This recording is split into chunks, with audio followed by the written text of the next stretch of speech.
into a tight bun, which shows the black of her roots. She looks young, no more than 30, and has plastered too much bright red lipstick onto her very full lips. I hold a hand against my mouth and hope the feeling of nausea will pass. I nod and reach for the glass of water to take a sip. Yes, I say, thank you, I'll be okay, I just feel a little sick.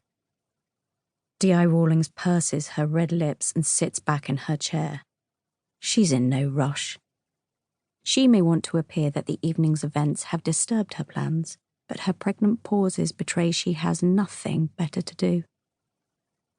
So, she starts again, and asks her first question, but it isn't the one I'm expecting. Let's begin by you telling me what happened 13 days ago, she says instead. The day of the fate.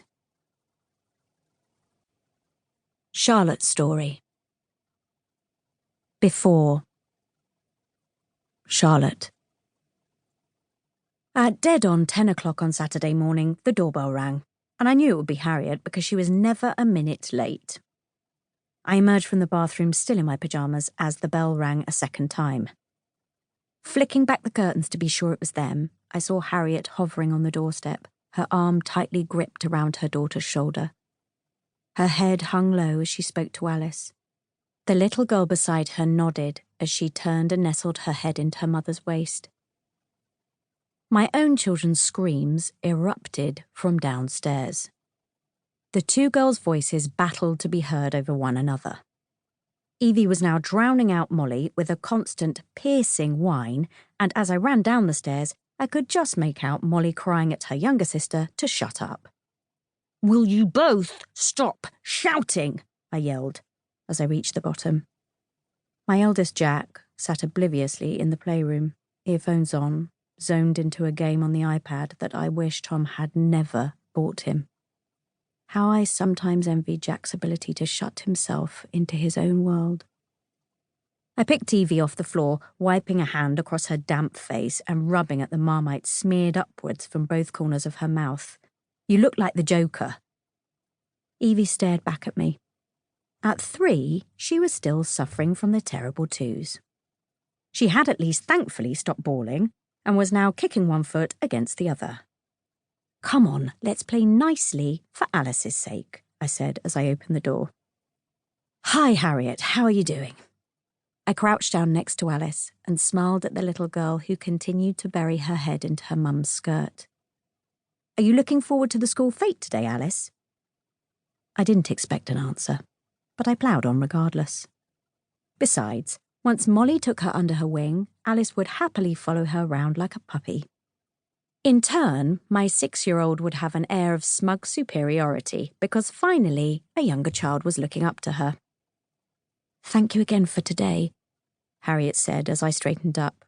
I leaned forward and kissed her cheek. "It's a pleasure. You know it is. I've lost count of the amount of times I've begged you to let me have Alice for you."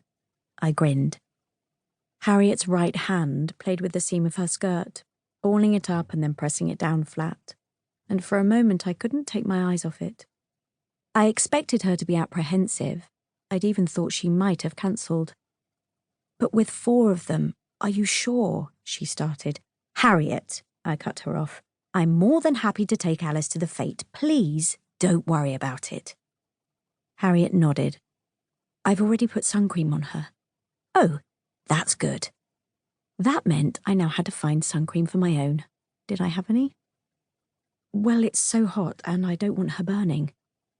She drifted off, shifting her weight from one foot to the other. "You are looking forward to your course today, aren't you?" I asked. "Only you don't look like you are." "You should be. It's exactly what you need." Harriet shrugged and looked at me blankly. "It's bookkeeping," she said. "I know, but it's what you want to do. It's great that you're planning your future." I meant it, even though I'd originally turned my nose up at the fact it was bookkeeping. I tried to convince Harriet to do a gardening course instead, because she would make a brilliant gardener. I could picture her running around town with her own little van, and I told her I'd even design a website for her. Harriet had looked as if she was mulling the idea over, but eventually said that gardening didn't pay as much.